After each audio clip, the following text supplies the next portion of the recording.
is July 22nd, 2023. This is one interview in our ongoing series to be part of High Hope's video and oral archive. We're here in Lyme, Connecticut on Selden Road, on Joshuatown Road, with Dick Lightfoot. And Dick has been involved with High Hopes really since the beginning. But one of the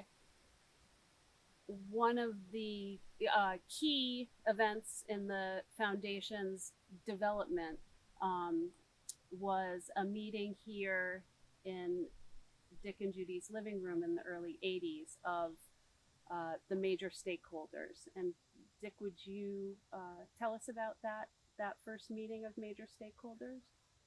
Uh, yes, let me start off by saying I've been known as Mr. Judy Lightfoot for all my life. So this is Judy's story, and I have just only a little background to add. Um, there are three things I want to emphasize. One was total admiration for Sis Gould and how she maneuvered all of us into doing this idea's work. She led from behind and was indomitable. She tapped Judy quite early when High Hopes, then Elsie Barrett, started. But, and I think others can speak to how it started. Judy got involved, I think, the first year after she was the second president. Paul Pierce was president for a year, and then Judy came on for 5 years. But I wanted to comment on Sis Gould's leadership style.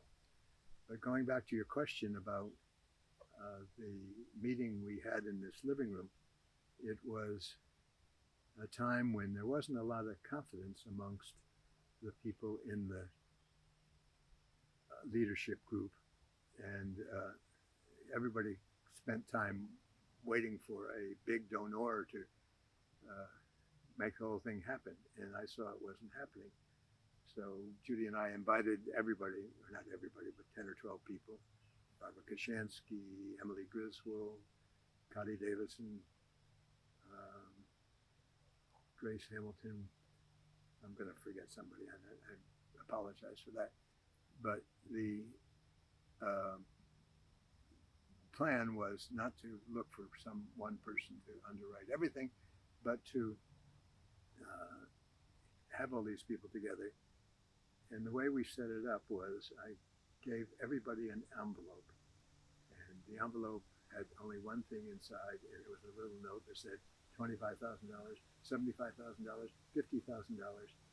And I handed them out to the 12 or 14 people who were assembled, and I expected some pushback because I thought that was a fairly aggressive amount of money, but had no pushback at all. And as a matter of fact, one person who was put down for $5,000 sent a check for $25,000. So I had underestimated the capacity of that person. But in any event, that probably allowed High Hopes to have a cache of money that could be used to develop further. Many of these kinds of programs in other parts of the country are one-man shows and don't have a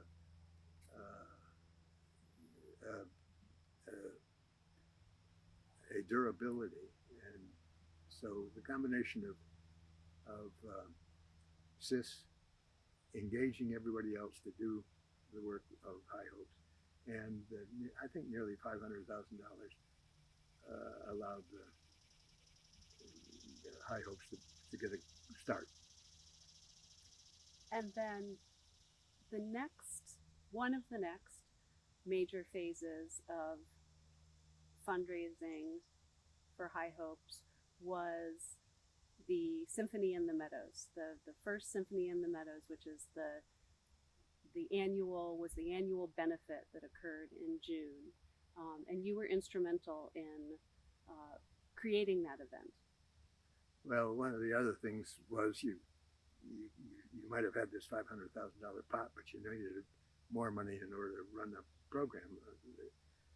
And at the time, in the early 80s, none of the other local institutions had a charitable fundraiser. And we decided we'd go big and we'd hire the Haven Symphony to come out here and play. And I think we sold 600 tickets. At that time, it was maybe $100 a ticket. I can't remember. And I think the first time it netted maybe $150,000, which was helpful in the ongoing program. The first concert was held down at Grace Hamilton's, in Frank Hamilton's house. We had Kira. No, we didn't have Kira. Von Stade was the soprano with the orchestra, and it was highly successful. It had a dinner, etc. But as soon as High Hopes did that, every other organization, including the Florence Griswold, the Academy, the Essex River Group, started having similar events. The first event was so successful that I think Judy was embarrassed to go to the same people again to ask for participation. And so the second year was a dry year. We didn't do anything. And the third year we went back and did another symphony and decided that we should do it every year. And in between symphony, we would have in the barn some wonderful events. Judy Collins, the Kingston Trio, Rita Coolidge, and many other events. And it's become an annual. I think it's very important in the continuing financial health of the organization. And part of the main, our main ability to attract the New Haven Symphony, you were a symphony board member at the time, Yeah, so I was president. So the major liaison. And how was the symphony? How were your fellow board members and also your conductor?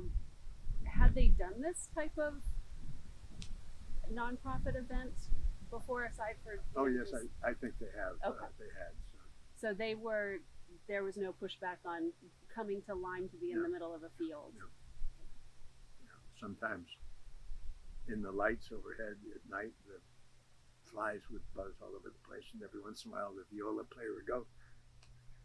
But it was a wonderful event, and it was a dress-up event, and it had I think it helped in developing support for other people. And you mentioned that the first one was at Grace and Frank Hamilton's, which actually was right across the cove behind you. That's right. And then were the next three here on your? The first two were at Frank and Grace's. The next three were here. The one after that was Emily Griswold and Emily Fisher and Evan Griswold. And then it morphed into where we are now. It's an annual fundraiser, and it's increasing. I mean, it's more successful than ever. So.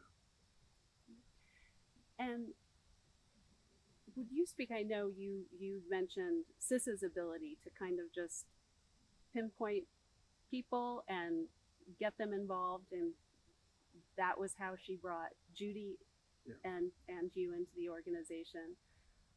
I feel that Judy either inherently had also that ability, but I'm involved in High Hopes because Judy did the same thing to me. She learned it at Sis's feet, and then she came to me and tapped me in the barn one day as I was leading a horse and said, would you like to come learn more about this and help with this?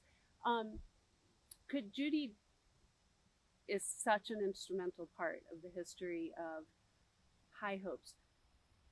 Could you just give us some insight into her involvement, how you observed it? She was involved with High Hopes, but also on the national and international level with just the development of the field of therapeutic riding itself. Can you just give us a little insight into Judy's involvement?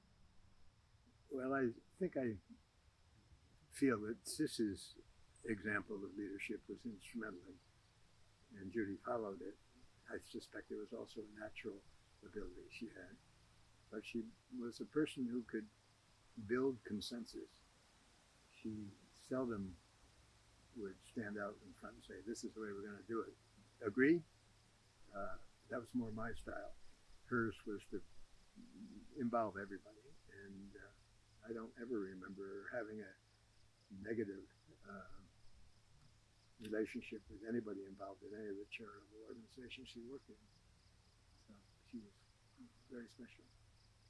She was. Is there anything else you'd like to address? Any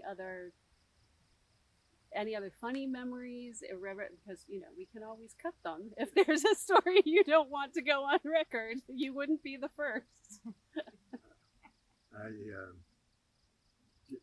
It's a remarkable organization. There must be 750 or 800 places around the country that also do therapeutic writing, and we're surely in the top 3 to 5.